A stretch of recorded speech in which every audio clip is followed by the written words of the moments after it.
पृथ्वी में अलग अलग जीव पाए जाते हैं, चाहे वो एक बैक्टीरिया हो, एक चींटी हो या एक हाथी हो।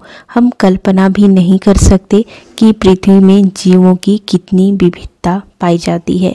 ये जीव इंसानों के लिए लाभदायक भी होते हैं, हानिकारक भी होते हैं। हानिकारक जीव में अगर देखते हैं तो ये जीव जो हैं वो बैक्टीरिया हो सकते हैं, वायरस हो सकते हैं, वर्म हो सकते हैं, जो कि जीवों में या इंसानों में इन्फेक्शन पैदा कर सकते हैं।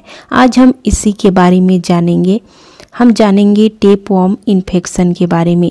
टेपवर्म या चपटे कृमि ये टेप के समान दिखाई पड़ते हैं, वर्म होते हैं जो कि जानवरों और इंसानों के इंटेस्टाइन या आंतों में परजीवी पैरासाइट के रूप में रहते हैं और वहाँ पे संक्रमण चालू कर देते हैं। टेपवर्म 6 प्रकार के मेनली पहचाने जाते हैं लोगों को संक्रमित करने के लिए। टेपवर्म का जीवन चक्र 3 चरणों में पूरा होता है। पहला तो है अंडा, दूसरा है लार्वा और तीसरा है एडल्ट।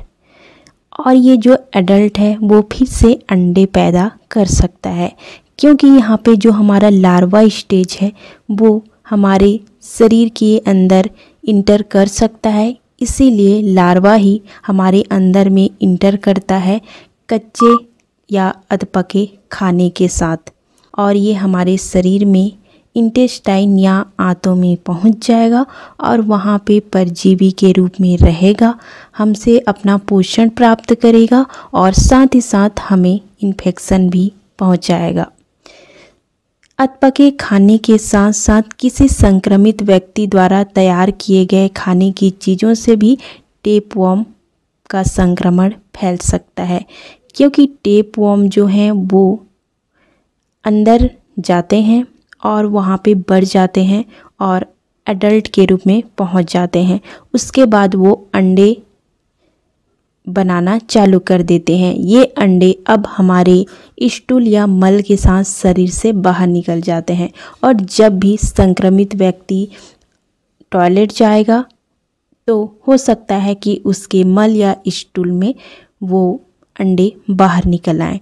और अगर इस टाइम पे इंसान अच्छी तरीके से अपने हाथों को साफ नहीं करता है तो हो सकता है कि इस इंसान के हाथों में वो रह जाए और खाना बनाते समय उस हाथ से ये अंडे भोजन या खाने में चले जाएं।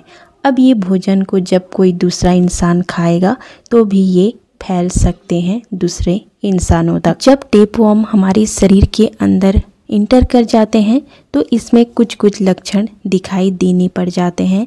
जी मचलाना, कमजोरी, दस्त, पेट में दर्द, भूख का न लगना, थकान, वजन घटना, विटामिन और खनिज की भी कमी हो जाती है।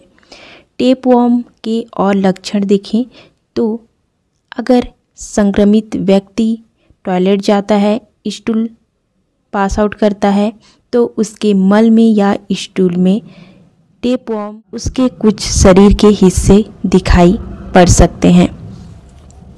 जब टेपवर्म बहुत ही ज़्यादा बढ़ जाते हैं शरीर के अंदर तो ये हमारे इंटेस्टाइन के जो रास्ते होते हैं, नलियाँ होती हैं, उनको भी रोक देती हैं, तब ये खतरनाक हो जाता है। टेपवर्म का ट्रीटमेंट क्या हो जाता है? वैसे तो कई लोग घरों में ही इसका घरेलू उपाय से अपना इलाज कर लेते हैं, क्योंकि कई घरों में ऐसी चीज़ें होती हैं जिसका यूज़ करके हम टेपवर्म को ख़त्म कर सकते हैं। बट दिक्कत तब आती है जब टेपवर्म आपके इंटेस्टाइन के अंदर बहुत ही ज़्यादा बढ़ जाए।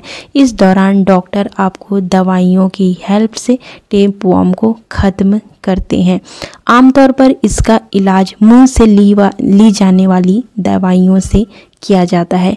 ये दवाएं टेपवर्म को निष्क्रिय कर देती हैं शरीर के अंदर जाके, और साथ ही साथ इनको ये शरीर से बाहर निकालने की कोशिश करती हैं, जिससे कि टेपवर्म धीरे धीरे निष्क्रिय होते जाते हैं, मरते जाते हैं और हमारे स्टूल के साथ शरीर से बाहर निकल जाते हैं।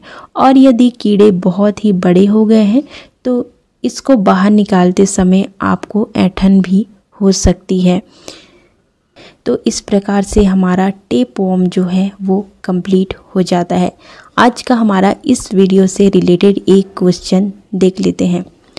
टेप वॉर्म हमारे शरीर के किस भाग में पाया जाता है? पैर में, आंतों में या इंटेस्टाइन में, या फिर गले में, या फिर मस्तिष्क में? आंसर कमेंट करके दीजिए, ज़रूर ही दीजिएगा। लाइक, सब्सक्राइब और बेल आइकन प्रेस कर दीजिएगा। Thank you so much for watching.